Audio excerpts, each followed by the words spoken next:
আমরা যারা আজকের এই মাহফিলে উপস্থিত হয়েছি, আমরা প্রতিটি মানুষ মনে প্রাণে বিশ্বাস করি যে এই দুনিয়ার জগতে যত মানুষ বসবাস করছে প্রত্যেকটা মানুষের কোনো না কোনো পরিচয় আছে, প্রত্যেকটা মানুষেরই পরিচয় আছে।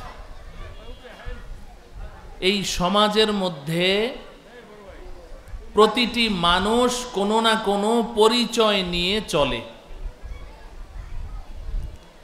এমন কোনো মানুষ সমাজে নেই যেই মানুষটির সমাজে কোনো পরিচয় নেই।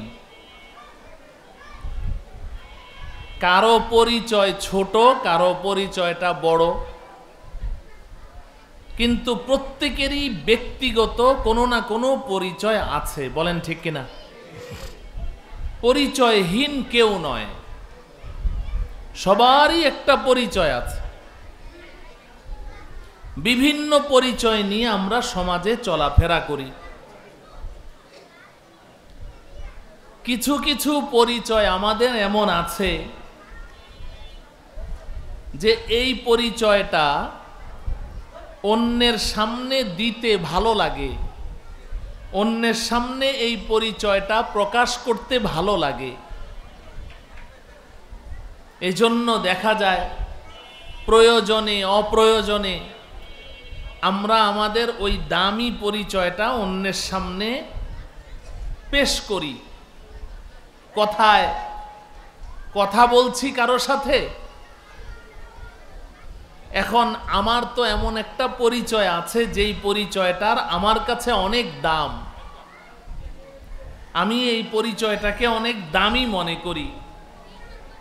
উদাহরণস্বরূপ ধরুন, আমি এই এলাকার নির্বাচিত একজন জনপ্রতিনিধি, একজন মেম্বার, চেয়ারম্যান, কিংবা একজন এমপি, মন্ত্রী, সচিব, উপসচিব, কিংবা এই এলাকার একটা প্রতিষ্ঠিত একটা কলেজের প্রিন্সিপাল,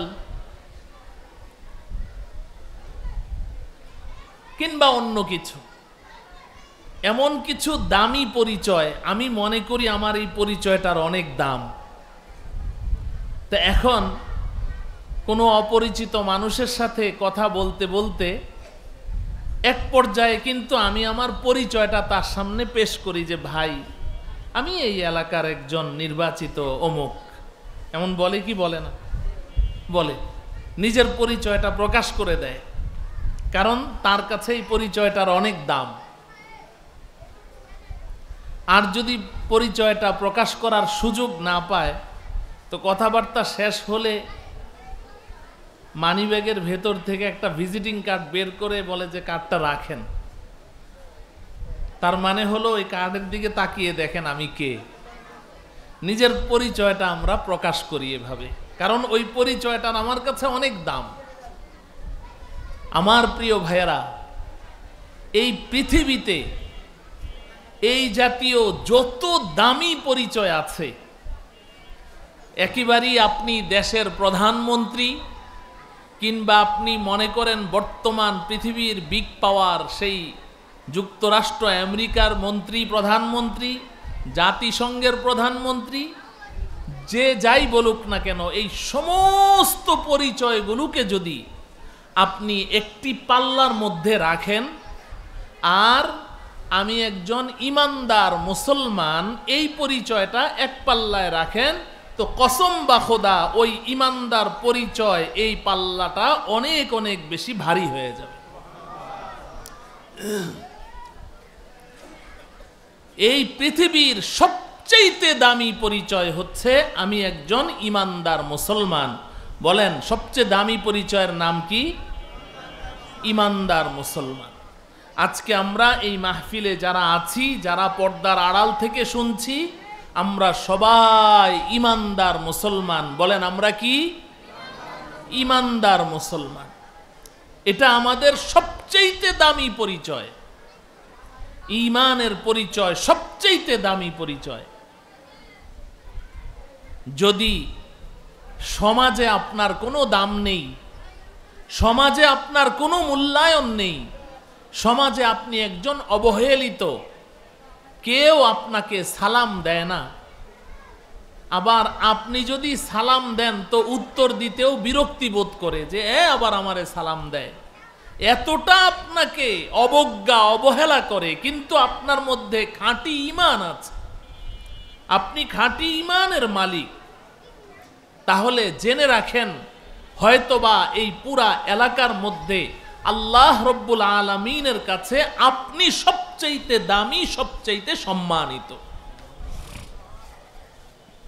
আপনারা জানেন নবী করিম সাল্লাল্লাহু আলাইহি ওয়াসাল্লাম যখন মেরাজের সফরে গিয়েছিলেন, মেরাজের সফরে আল্লাহ পাকের সাথে নবীজির সরাসরি সাক্ষাৎ হয়েছে, কথাবার্তা হয়েছে।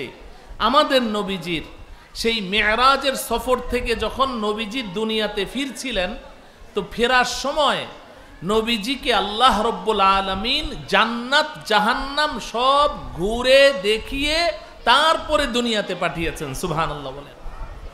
জান্নাত জাহান্নাম ঘুরে দেখে এসেছেন আমাদের নবীজি।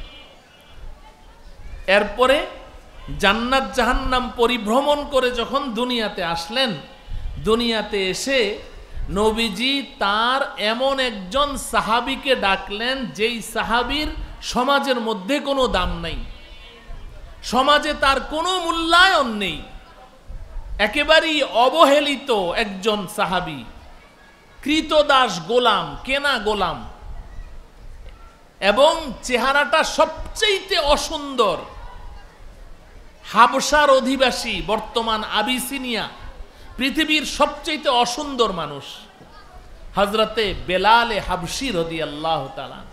নবীজি আর কাউকে ডাকেননি, বেলালকে ডেকেছেন। বেলালকে ডেকে বললেন, বেলাল ব্যাপার কি? আমি যখন জান্নাত পরিভ্রমণে গেলাম, জান্নাতে ঢুকার পরে আমার আগে আগে আমি তোমার পায়ের শব্দ শুনতে পেলাম। কেন রে ভাই? বেলালের এত দাম বেড়ে গেল কিসের কারণে? ঈমানের কারণে। বলেন কিসের কারণে? বলেন কিসের কারণে? বেলাল কিসের মালিক ছিলেন? ঈমানের মালিক ছিলেন। এজন্য এই পৃথিবীর সবচেয়ে দামি এবং মূল্যবান পরিচয়ের নাম হলো ঈমানদার মুসলমান। বলেন ঈমানদার মুসলমান। আল্লাহ রব্বুল আলামিন দয়া করে, মায়া করে আজকে আমরা যারা এই মাহফিলে উপস্থিত আছি, আমাদেরকে ঈমানদার মুসলমানের পরিচয় নিয়ে এই জমিনে চলার তৌফিক দিয়েছেন। এজন্য মহান রব্বুল আলামিনের দরবারে অন্তর থেকে শুকরিয়া আদায় করি, আলহামদুলিল্লাহ।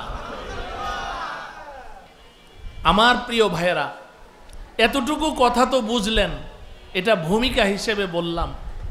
তাহলে আমাদের পরিচয় হলো ঈমানদার মুসলমান। বলেন কি পরিচয়? ঈমানদার মুসলমান। শব্দ কয়টি এখানে? কয়টি শব্দ? দুইটি। একটি হলো ঈমানদার, আরেকটি কি? মুসলমান। তাহলে শুধু ঈমানদার না, আবার শুধু মুসলমানও না, দুইটা, ঈমানদার মুসলমান। এখন আমাকে জানতে হবে ঈমান কি আর মুসলমান কি, ঈমানদার কাকে বলে আর মুসলমান কাকে বলে। এই দুইটা বস্তু জানার লাগবে কি লাগবে না? এটা তো আমার পরিচয়, এটা তো আমার দুনিয়া আখিরাতের পুঁজি। আমি তো এই পরিচয় নিয়ে চলছি, আর এই পরিচয়টা আমার থাকার কারণে আমি তো অমুসলিমদের মতো, যাদের মধ্যে ঈমানদার পরিচয় নেই, যারা ঈমানদার মুসলমান না, তারা যা করে আমি তো তা করতে পারি না, তারা যা বলে আমি তো তা বলতে পারি না, তারা যা খায় আমি তো তা খাইতে পারি না। আমার চাল চলনের মধ্যে একটা বাইন্ডিংস আছে, জুরিসডিকশন আছে, হদবন্দি আছে, লিমিটেশন আছে, আমি তো আর বাইরে যেতে পারি না। তাহলে এই ঈমানদার মুসলমান এই পরিচয়টা নিয়ে আমি দুনিয়াতে চলছি। আমি স্বাধীন নই, আমি সব কথা বলি না, সব কাজ করি না, সব জিনিস খাই না, সব জিনিস ধরি না, সব জিনিস নেই না। তো তো এই ইমানদার মুসলমান এই পরিচয়টা নিয়ে চলার কারণে অতএব আজকে আমি আপনাদেরকে সংক্ষেপে বুঝাতে চাই ইমানদার কি জিনিস আর মুসলমান কি জিনিস।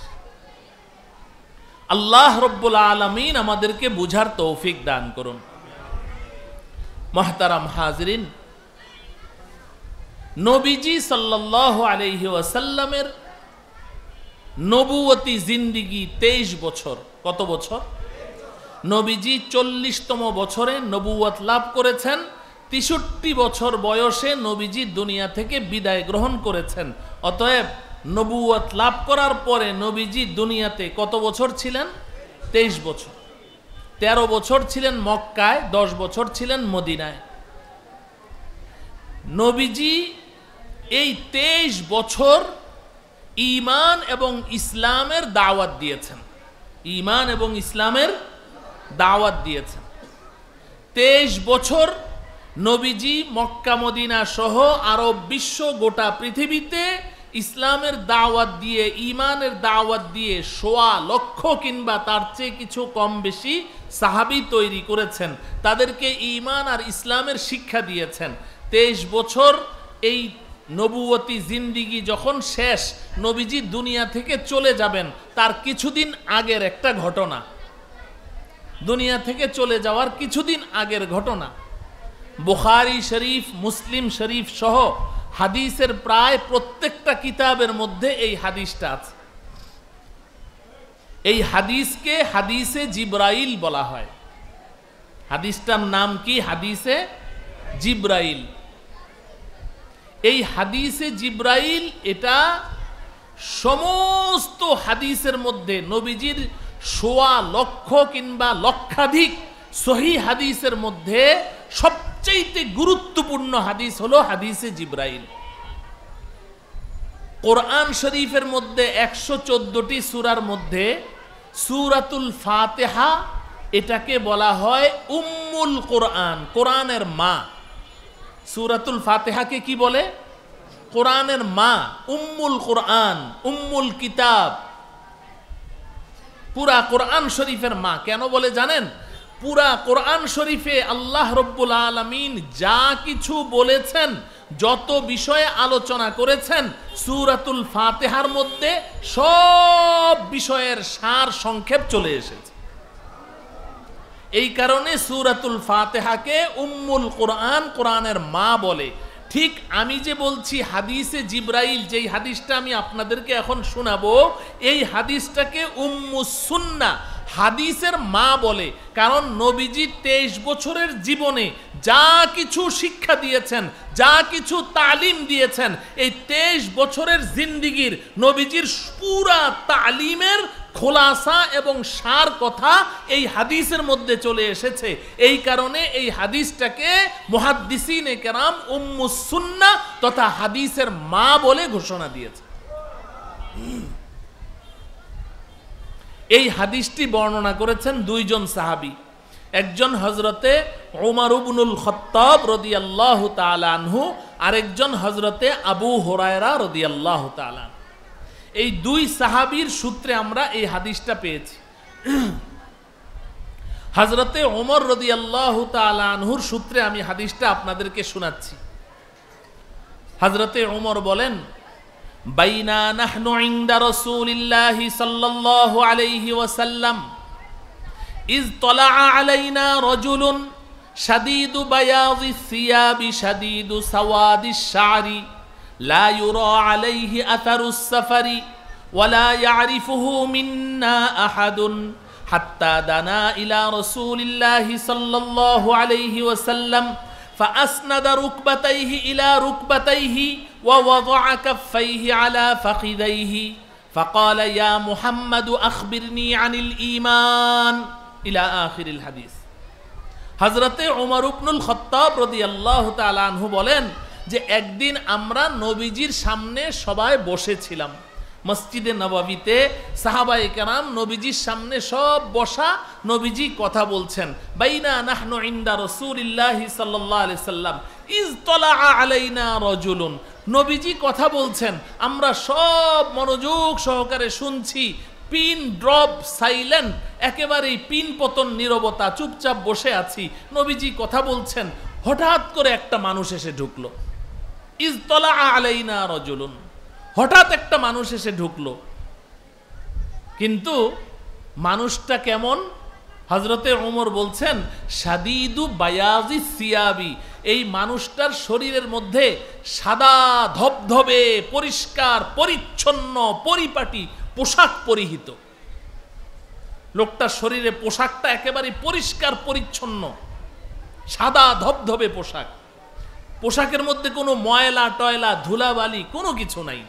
মনে হয় যেন এই পাশের ঘর থেকে আয়রন করা জামাটা পরেই মাত্র বের হয়ে এসেছে, এমন পরিষ্কার পরিচ্ছন্ন পরিপাটি। শাদীদু বায়াজি সিয়াবি শাদীদু সাওয়াদি শারি। হযরতে ওমর বলেন লোকটার মাথার চুল দাড়ি সব একদম কালো কুচকুচে, তার মানে হলো টকবগে যুবক। লা ইউরা আলাইহি আথারুস সাফারি। হযরতে ওমর বলেন এই লোকটার শরীরের মধ্যে কোনো সফরের চিহ্ন পরিলক্ষিত হচ্ছে না। কিরে ভাই, আরব দেশ, মরুভূমি এলাকা, আমাদের মতো তো ঘর থেকে নেমেই এসি গাড়ির ভিতরে ঢুকলাম, এরপরে এসে আবার অফিসের সামনে এসি গাড়ি থেকে নামলাম, অফিসে ঢুকলাম, এমন তো না।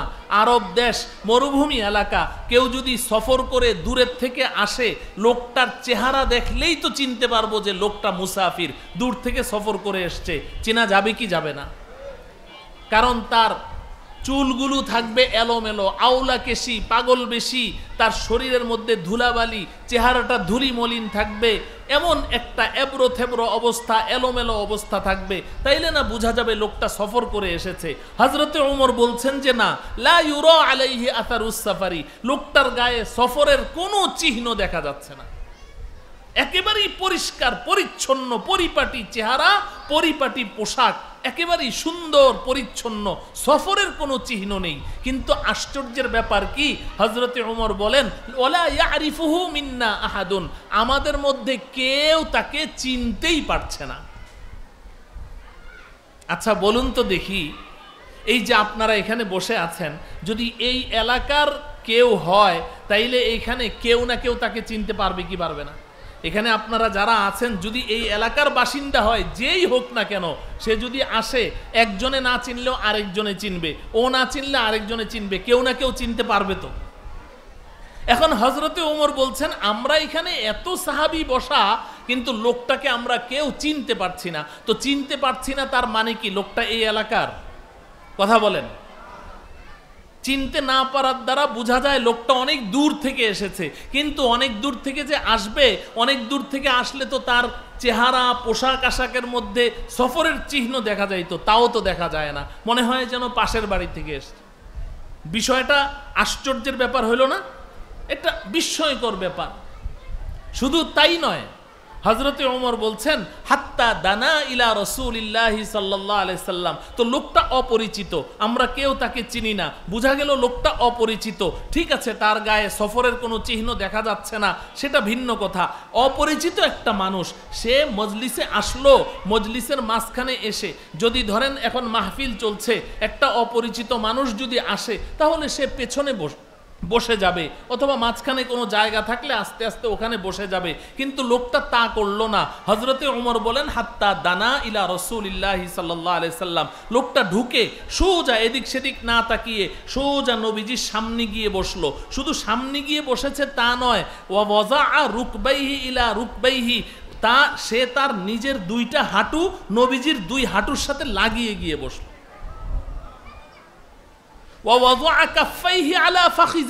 হযরতে ওমর বলেন শুধু তাই নয়, দুই হাঁটু নবীজির দুই হাঁটুর সাথে মিলিয়ে বসেছে তা নয়, কাফাইহি আলা ফাখিজাইহি, সে তার দুইটা হাত নবীজির রানের উপরে রেখে বসলো।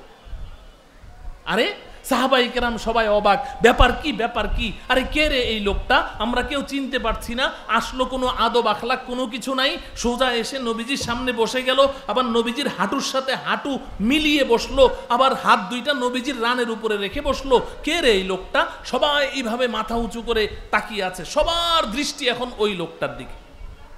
ঠিক যখন আমরা সবাই তার দিকে তাকিয়ে আছি, মনোযোগ সব ওই লোকটার দিকে, হঠাৎ করে শুনি ফাইদান হুয়া ইয়াসআলু আনিল ঈমান ফাকালা ইয়া মুহাম্মদ আখবিরনি আনিল ঈমান। আমরা শুনতে পেলাম লোকটি আমাদের নবীজিকে বলছে, এই মুহাম্মদ, ঈমান কাকে বলে? হোয়াট ইজ দ্য ঈমান? আমরা শুনতে পেলাম সে নবীজিকে প্রশ্ন করছে ঈমান কি। নবীজি সাল্লাল্লাহু আলাইহি ওয়াসাল্লাম যখন সে বলল ঈমান কাকে বলে, তখন নবীজি সাল্লাল্লাহু আলাইহি সাল্লাম সাথে সাথে উত্তর দিলেন, আল ঈমানু আন তুমিনা বিল্লাহি ওয়া মালাইকাতিহি ওয়া কুতুবিহি ওয়া রুসুলিহি ওয়াল ইয়াউমিল আখিরি ওয়াল কদরি খাইরিহি ওয়া শাররিহি মিনাল্লাহি তাআলা ওয়াল বা'সি বা'দাল মাউত। এদিকে আমার দিকে তাকান, আমার দিকে তাকিয়ে থাকেন। আশেপাশে সারা বছরই তো তাকাইলেন, আজকে যতক্ষণ বসে থাকবেন শুধু এই দিকে তাকিয়ে থাকবেন, ডানে বামে তাকানো নিষেধ। আপনি কলসি থেকে পানি নিতে এসেছেন, এখন কলসির মুখ আর আপনার ওই যে কল টিউবওয়েল থেকে পানি নিতে এসেছেন, তো টিউবওয়েলের মুখ আর কলসির মুখ কি বরাবর থাকা লাগবে নাকি বাঁকা থাকলে চলবে? হ্যাঁ, আপনি টিউবওয়েলের নিচে কলসি রেখেছেন, এখন টিউবওয়েলের মুখ একদিকে, কলসির মুখ আরেক দিকে, সারাদিন টিউবওয়েল চাপেন, কলসিতে পানি ঢুকবে? হ্যাঁ, নাকি দুইটা মুখ বরাবর লাগবে? তো তাইলে বরাবর থাকেন, তাইলে না কিছু পানি যাবে। কথা বুঝাইতে পারলাম? তো এখন এই লোকটা যখন বলল আখবিরনি আনিল ঈমান, আমি আপনাদেরকে ঈমানদার মুসলমান দুইটা শব্দ বুঝাচ্ছি, এই যে আমার মূল পয়েন্ট এখানে, ভালো করে বুঝেন ঈমানদার কি আর মুসলমান কি। তো যখন লোকটি প্রশ্ন করলো আখবিরনি আনিল ঈমান, আমাকে ঈমান কি বলেন, নবীজি সাল্লাল্লাহু আলাইহি ওয়াসাল্লাম ঈমানের জবাবে যা বলেছেন আমি আপনাদেরকে শুনিয়েছি। আপনারা শুনে শুনে অনেকের কাছে মনে হয়েছে আরে কথাগুলো তো পরিচিতই মনে হচ্ছে, ঠিক কিনা বলেন? হ্যাঁ, সকালবেলা মক্তবে, ছোটবেলা মক্তবে হুজুরের কাছে পড়েছেন না ঈমানে মুফাসসাল, আমানতু বিল্লাহি ওয়া মালাইকাতিহি ওয়া কুতুবিহি ওয়া রুসুলিহি ওয়াল ইয়াউমিল আখিরি ওয়াল কদরি খাইরিহি ওয়া শাররিহি মিনাল্লাহি তাআলা ওয়াল বা'সি বা'দাল মাউত। পড়েছেন না? এই হাদিস থেকে নেওয়া হয়েছে এটা। নবীজি তাকে বললেন যে তুমি এই 7টি বিষয়, নবীজি গনে গনে বললেন, এই 7টি বিষয়ের উপরে তুমি বিশুদ্ধ আকীদা এবং বিশ্বাস স্থাপন করবে, তো এটাকে ঈমান বলা হবে। যদি তুমি এই 7টি বিষয়ে সহি আকীদা এবং বিশ্বাস স্থাপন করতে পারো তাহলে তোমাকে ঈমানদার বলা হবে। এই 7টি বিষয় সম্পর্কে সঠিক আকীদা এবং বিশ্বাসকে ঈমান বলে। আমার সাথে বলেন, এই 7টি বিষয়ের উপরে সঠিক আকীদা এবং বিশ্বাসকে কি বলে? ঈমান বলে। আর যার ভেতরে এই 7টি বিষয়ের সঠিক আকীদা আর বিশ্বাস আছে তাকে ঈমানদার বলে। তাকে কি বলে? ঈমানদার। দার মানে হলো ওয়ালা, দুধ বিক্রি করলে কয় দুধওয়ালা, মাছ বিক্রেতাকে বলে মাছওয়ালা, গোশত বিক্রেতাকে বলে গোশতওয়ালা, তেল বিক্রেতাকে বলে তেলওয়ালা। তো এই 7টি বিষয়ের আকীদা এবং বিশ্বাসের নাম ঈমান, আর এই ঈমান যার ভেতরে আছে তাকে বলে ঈমানওয়ালা, এটাকে ফার্সিতে বলে ঈমানদার। আমি কি কথা বুঝাতে পারলাম? তাইলে এই 7টি বিষয়ে সহি আকীদা বিশ্বাস লাগবে। এখন আমরা যারা নিজেদেরকে ঈমানদার পরিচয় দেই, আমি যদি এখন বলি কারা কারা ঈমানদার, সবাই হাত উঠাবে, আমিও হাত উঠাবো, সবাই হাত উঠাবে, এক হাত না 2 হাত করে উঠাবে, ঠিক কিনা বলেন? কিন্তু আমার এই 7টি বিষয়ের উপরে সহি আকীদা বিশ্বাস আছে কি না, 7টি বিষয় কি এটা নিয়ে তো কোনোদিন চিন্তাও করলাম না। এই 7 বিষয়ের উপরে সহি আকীদা বিশ্বাস যদি না থাকে, 7টার কোনো একটার মধ্যে কোনো একটা বিষয়ে যদি আমার বিশ্বাসের মধ্যে একটু চির ধরে যায় তাইলেই তো আমার ঈমান শেষ। কিন্তু আমি আল্লাহর উপর ঈমান আনলাম, আল্লাহকে বিশ্বাস করলাম, বলে হ্যাঁ আল্লাহকে তো আমি বিশ্বাস করলাম, কিন্তু আল্লাহ একজন না 2 জন? কথা বলেন না কেন? এখন খ্রিস্টানরা বলে আল্লাহ 3 জন। খ্রিস্টানরা কি বলে? কথা বলে না। খ্রিস্টানরাও তো আল্লাহকে বিশ্বাস করে, খ্রিস্টানরাও কি করে? আল্লাহকে বিশ্বাস করে, কিন্তু কয় আল্লাহকে বিশ্বাস করে? কথা বলতে হবে আমার সাথে, কয় আল্লাহ? 3 আল্লাহকে বিশ্বাস করে। ইহুদিরাও আল্লাহকে বিশ্বাস করে, কিন্তু ইহুদিরা 2 আল্লাহ বিশ্বাস করে। নাউজুবিল্লাহ পড়েন। কোরআনে কারিমে আল্লাহ পাক বলছেন ওয়াকালাতিল ইয়াহুদু উযাইরুন ইবনুল্লাহ ওয়াকালাতিন নাসারাল মাসীহ ইবনুল্লাহ। আমার কথা না, ইহুদিরা 2 আল্লাহে বিশ্বাসী, খ্রিস্টানরা 3 আল্লাহে বিশ্বাসী, আর হিন্দুরা 33 কোটি আল্লাহে বিশ্বাসী। নাউজুবিল্লাহ বলে না, 33 কোটি না, শুধু 33 কোটি প্লাস। ওরা বলে 33 কোটি কি প্লাস। তো এখন আমি আমানতু বিল্লাহি, আল্লাহকে বিশ্বাস করার নাম হইল ঈমান। তো আমি আল্লাহকে তো বিশ্বাস করি, এখন কয় আল্লাহ বিশ্বাস করা লাগবে? কথা বলে না, এক আল্লাহ। এই তাইলে শুধু আল্লাহ বিশ্বাস করলে হবে না, এক আল্লাহ বিশ্বাস করতে হবে। এটা আল্লাহ পাক সূরা ইখলাসের মধ্যে বলে দিয়েছেন। 14টা সূরার মধ্যে সূরা ইখলাস একটা সূরা আছে না নাই? এই সূরার মধ্যে আল্লাহ নিজের পরিচয় দিয়ে দিয়েছেন, কুল হুয়াল্লাহু আহাদ। এই নবী আপনি বলেন আল্লাহ এক, হুয়াল্লাহু আহাদ, আল্লাহ এক। আল্লাহু সামাদ, আল্লাহ পাক মুখপেক্ষীহীন, আল্লাহ কারো মুখপেক্ষী না। লাম ইয়ালিদ ওয়ালাম ইউলাদ, আল্লাহ কোনো সন্তান জন্ম দেয় নাই, যেমনটি খ্রিস্টানরা বলে যে ঈসাকে আল্লাহ জন্ম দিয়েছেন। নাউজুবিল্লাহ বলেন। আল্লাহ কাউকে জন্ম দেয় নাই, ওয়ালাম ইউলাদ, এবং আল্লাহ কেউ জন্ম দেয় নাই। আল্লাহর কোনো বাপ মাও নাই, আল্লাহর কোনো সন্তানও নাই। ওয়ালাম ইয়াকুল্লাহু কুফুয়ান আহাদ, আল্লাহর সমকক্ষ কেউ নাই। আল্লাহ পরিচয় দিয়ে দিয়েছেন। তাইলে এখন আমি আল্লাহকে বিশ্বাস করলেই শুধু হবে না, আল্লাহ কয়জন বিশ্বাস করা লাগবে? একজন। আচ্ছা, এরপরে আবার দেখেন আমাদের দেশে কিছু মানুষ আছে, ওনারা বলে যে আল্লাহ সবখানে নাই। নাউজুবিল্লাহ পড়বেন না। আল্লাহ সবখানে নাই বলে কোথায় আছে? আল্লাহ শুধু আরশে আছে, দুনিয়াতে কোথাও আল্লাহ নাই। এমন কথা বলে কি বলে না? বলে। আমাদের দেশে আহলে হাদিস পরিচয় দেয় ওই ভাইয়ারা নিজেদেরকে। ওনাদের বিশ্বাস হলো যে আল্লাহ কোথাও নাই, পৃথিবীর কোথাও আল্লাহ নাই, আল্লাহ শুধু আছে কোথায়? শুধু আরশের মধ্যে আছে, আল্লাহ দুনিয়াতে কোথাও নাই। এই বিশ্বাস করা যাবে না? আল্লাহ সব জায়গায় আছে। হ্যাঁ, কোরআনে কারীমে আল্লাহ পাক জায়গায় জায়গায় বলছেন ওয়াহুয়া মাআকুম আইনামা কুনতুম। এই বান্দা, এই বান্দি, তুই যেখানে আছিস আল্লাহ তোর সাথেই আছে। ওয়াহুয়া মাআকুম আইনামা কুনতুম, তুমি যেখানে আছো তোমার আল্লাহ তোমার সাথেই আছে। তো আমি কি আরশে আছি না জমিনে আছি? তো আল্লাহ বলছেন তুমি যেখানে আছো আল্লাহ সেখানেই আছে। তো আমি যদি যেখানে আছি সেখানে আল্লাহ আছে, তো আমি তো জমিনে আছি। তুমি বলছো জমিনে আল্লাহ নাই, আরশে আল্লাহ আছে। আল্লাহ বলছে না যা বান্দা তুই যেখানে আছিস আমি সেখানেই আছি। তাইলে আল্লাহ জমিনে আছে না নাই? হ্যাঁ, শুধু তাই নাকি? কোরআনে কারীমে আল্লাহ পাক বলছেন ওয়া নাহনু আকরাবু ইলাইহি মিন হাবলিল ওয়ারিদ। আল্লাহ বলেন এই বান্দা তোর যেই হাবলুল ওয়ারিদ আছে, হাবলুল ওয়ারিদ, হাবলুল ওয়ারিদ কাকে বলে? চিকিৎসা বিজ্ঞান তারা হাবলুল ওয়ারিদের 2টা অর্থ করেছে, খুব ভালো করে বুঝেন। একটা হলো আমাদের যে হাড় আছে, হাড়, এই হাড়ের সাথে রিলেটেড যতগুলো রগ আছে, সূক্ষ্ম সূক্ষ্ম এমন রগ আছে যেগুলো অনুবীক্ষণ যন্ত্র দিয়ে দেখা লাগে। এই হাড়ের সাথে সম্পৃক্ত যেই রগগুলো আছে এগুলাকে আরবিতে হাবলুল ওয়ারিদ বলে চিকিৎসা বিজ্ঞানের ভাষায়। আর আরেকটা হলো আমরা এই যে ঘাড়ের 2 দিকে 2টা মোটা রগ আছে, দেখেন 2টা মোটা রগ আছে, এই রগ 2টা যদি কেটে দেয় তাহলে মানুষ আর বাঁচে না।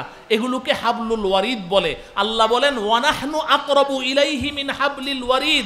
এই দুনিয়ার মানুষ, আমি আল্লাহ তোমার প্রত্যেকটা মানুষ, তুমি পুরুষ হও আর মহিলা হও, মুসলিম হও আর অমুসলিম হও, প্রত্যেকটা মানুষের হাবলুল ওয়ারিদ তার যত নিকটে, আমি আল্লাহ তার চেয়েও আরো বেশি নিকটে।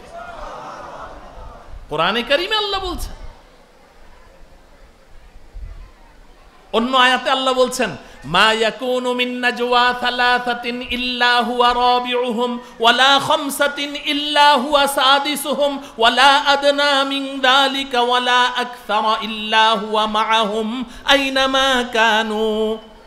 আল্লাহ বলেন এই দুনিয়ার মানুষ, তোরা তিনজন বসে বসে গোপন বৈঠক করছিস। মা ইয়াকুনু মিন নাজওয়া সালাসা, তোমরা তিনজন বসে বসে গোল মিটিং করছো, দরজা বন্ধ করে গোপন বৈঠক করছো, কোনো পুলিশও ঢুকতে দাও না, সাংবাদিকও ঢুকতে দাও না, তিনজনে বসে বসে গল্প করছো। আল্লাহ বলেন ইল্লা হুয়া রাবিউহুম, তোমরা মনে করেছো তোমরা তিনজন শুধু একা ওখানে আছো, চতুর্থ আরেকজন আমি আল্লাহ ওখানে আছি। তাইলে আল্লাহ জমিনে আছে না নাই? কিন্তু এখন আমি বলি যে না, আমানতু বিল্লাহি, আমি আল্লাহকে বিশ্বাস করি, কিন্তু আল্লাহ দুইজন বিশ্বাস করি, ইমান থাকবে? আল্লাহ তিনজন বিশ্বাস করি, ইমান থাকবে?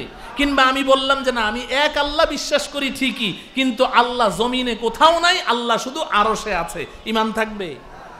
এই যারা বলে আল্লাহ জমিনে নাই, শুধু ওই আসমানে আরশের মধ্যেই শুধু আল্লাহ আছে আর কোথাও আল্লাহ নাই, তারা আবার আরেকটা কথা বলে। কি বলে জানেন?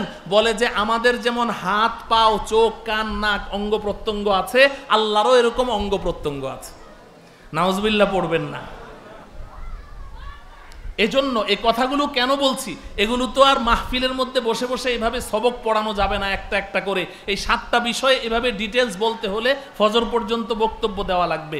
বুঝানোর জন্য বলছি যে ঈমান আপনি শুধু নিজে দাবি করলেন আমি ঈমানদার মুসলমান বললেই হয়ে যাবে না, আমাকে এই প্রত্যেকটা জিনিস পার্ট পার্ট করে আমাকে উলামায়ে কেরামের কাছ থেকে তাদের দ্বারস্থ হয়ে জেনে নিতে হবে আল্লাহ সম্পর্কে কি কি বিষয়ে কিভাবে আমার ঈমান রাখতে হবে। আমানতু বিল্লাহি ওয়া মালাইকাতিহি, ফেরেশতাদের সম্পর্কে ঈমান রাখতে হবে, কি কি বিষয়ে কিভাবে ঈমান রাখতে হবে। ওয়া কুতুবিহি, আসমানি কিতাব, ওয়া রুসুলিহি, সমস্ত নবী রাসূল, এই সব কিছুর উপরে ঈমান রাখতে হবে, তাই না?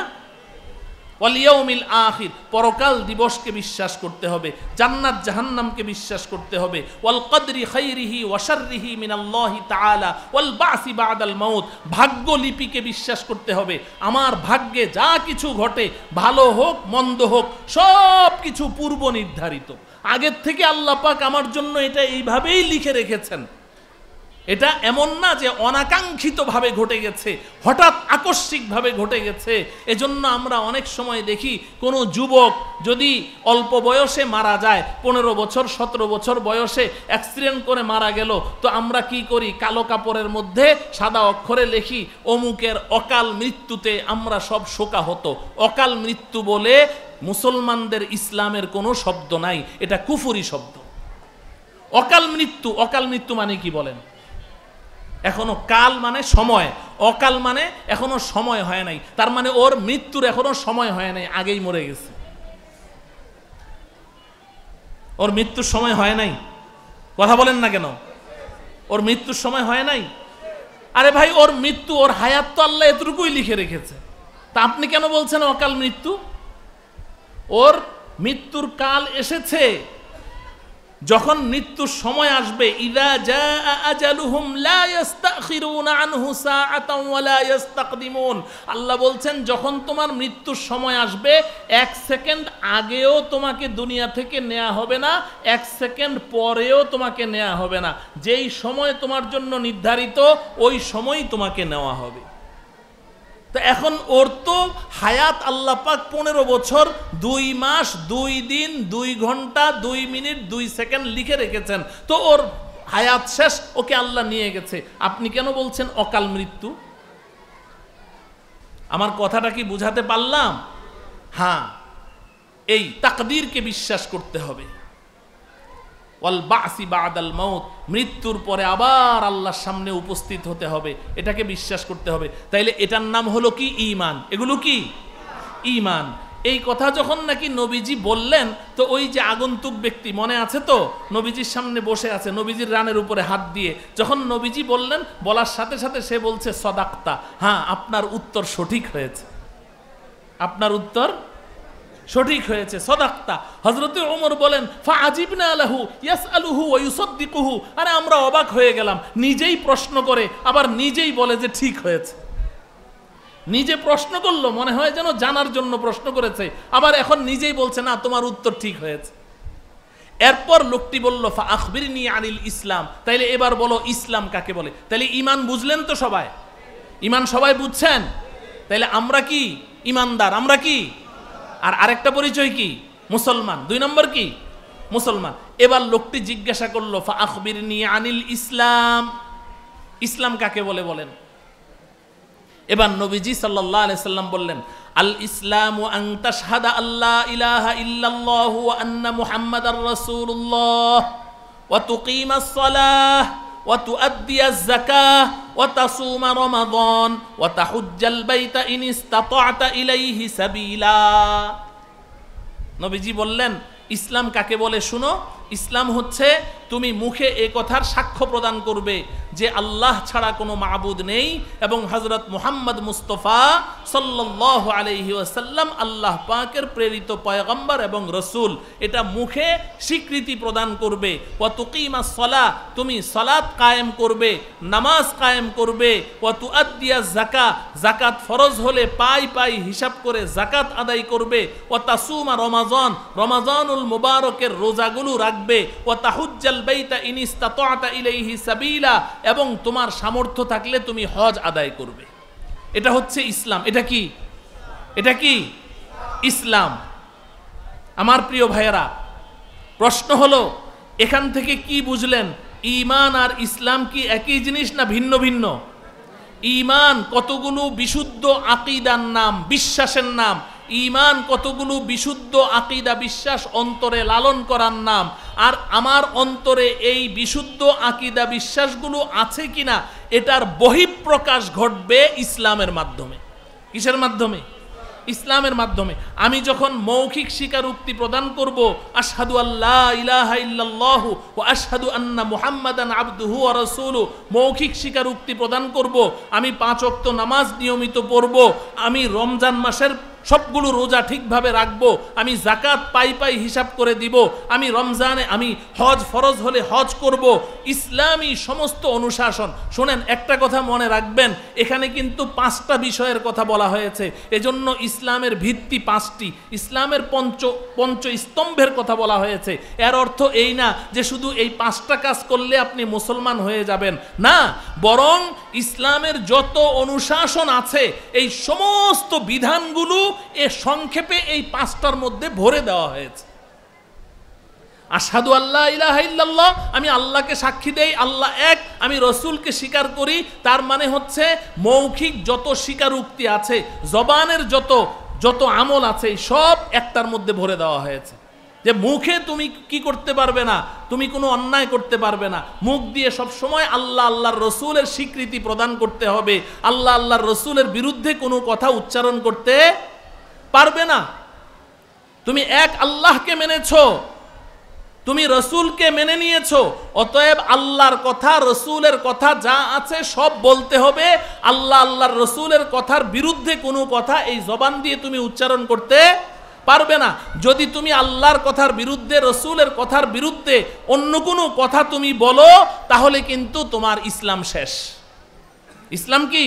তুমি যদি বলো না আমার বিশ্বাস ঠিক আছে, হ্যাঁ ঠিক আছে, তোমার বিশ্বাস ঠিক আছে, তুমি মুখে বলেছো এটা ইসলাম, তো তুমি এখন যদি আল্লাহ আল্লাহর রসুলের কথার বিরুদ্ধে মুখে কোনো কথা উচ্চারণ করেছো, আপাতত এতটুকু আমরা বলতে পারি যে তোমার কলবের মধ্যে ঈমান আছে কিনা জানি না, বাকি তোমার ইসলাম নাই, তুমি ইসলাম থেকে বাইরে। কথা বুঝাতে পারলাম? কারণ এই প্রথম যে আল ইসলাম আন তাশহাদা আল্লা ইলাহা ইল্লাল্লাহ, ইসলাম মানে হচ্ছে তুমি মৌখিক স্বীকারোক্তি প্রদান করবে। তাহলে মুখে তুমি কোনো ঈমান বিরোধী কথা উচ্চারণ করতে পারবে না। ঈমান বিরোধী কথা উচ্চারণ যদি কখনো ভুলে যদি বের হয়ে যায়, মুখ ফসকে যদি বের হয়ে যায়, তাহলে সাথে সাথে কি করতে হবে?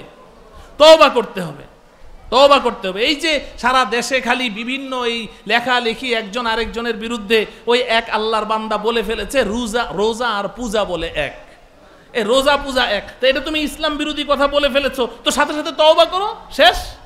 তুমি কেন এটার উপরে জমে আছো? তুমি তো একটা ভুল কথা বলেছো, তুমি তওবা করলেই তো সব শেষ হয়ে যায়। এখন আমি বলেছি, এখন কথাটা ভুল বলেছি, আমি এটার পক্ষেই সাফাই গাইতে থাকবো, আর একদল আছে এটার বিরুদ্ধে চলতে থাকবে, বাস এই নিয়ে চলছে কামড়াকামড়ি।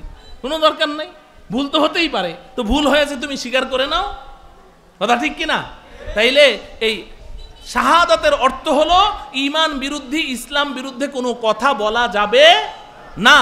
আর ওয়া তুকিমাস সালাহ, সালাত কায়েম করবে, তার মানে তোমার শারীরিক যত ইবাদত, ওয়া তাসুমা রমাজান, রমজানের রোজা রাখবে, নামাজ পড়া, রোজা রাখা, এটা হলো শারীরিক ইবাদত। অর্থাৎ শরীয়তে ইসলামে যত শারীরিক ইবাদত আছে সব এই দুইটার মধ্যে ভরে দেওয়া হয়েছে। সমস্ত শারীরিক ইবাদত তোমাকে করতে হবে। ওয়া তুআদ্দিস যাকাত, যাকাত আদায় করবে, মানে আর্থিক ইবাদত, আর্থিক যত ইবাদত আছে, শুধু যাকাত না। আমরা কেন রমজানে শেষে ঈদ উল ফিতরে সদকাতুল ফিতর আদায় করি না? হ্যাঁ, এই সদকাতুল ফিতর ওটা তো যাকাত না, যাকাত ভিন্ন, সদকাতুল ফিতর ভিন্ন। কুরবানির ঈদে কোরবানি করি না, তো কোরবানি এটাও আর্থিক ইবাদত, সদকাতুল ফিতর আর্থিক ইবাদত। আমরা এই বিল্ডিংটা, এটা আসমান থেকে হয় নাই, আপনাদের টাকা পয়সা দিয়ে হয়েছে, দান খয়রাত করেছেন, এটা আর্থিক ইবাদত না?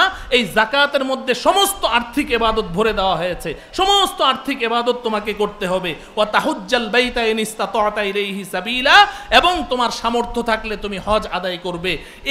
এটা হচ্ছে ইসলাম। এই ইসলাম যার ভেতরে আছে তাকে বলে মুসলমান। বলেন তাকে কি বলে? তাইলে আমাদের পরিচয় কি? সবাই জুড়ে বলেন। কয়টা পরিচয়? দুইটা। কি কি? ইমানদার মুসলমান। বলেন আমাদের পরিচয় কি? ইমানদার মুসলমান। আমরা ইমানদার মুসলমান। আমরা কি? ইমানদার মুসলমান। আল্লাহ রব্বুল আলামিন এই পরিচয় নিয়ে আমাদেরকে দুনিয়াতে বাঁচার, এই পরিচয় নিয়ে শেষ নিঃশ্বাস ত্যাগ করার, এই পরিচয় নিয়ে হাসরের ময়দানে আল্লাহর সামনে হাজিরি দেওয়ার তৌফিক দান করুন।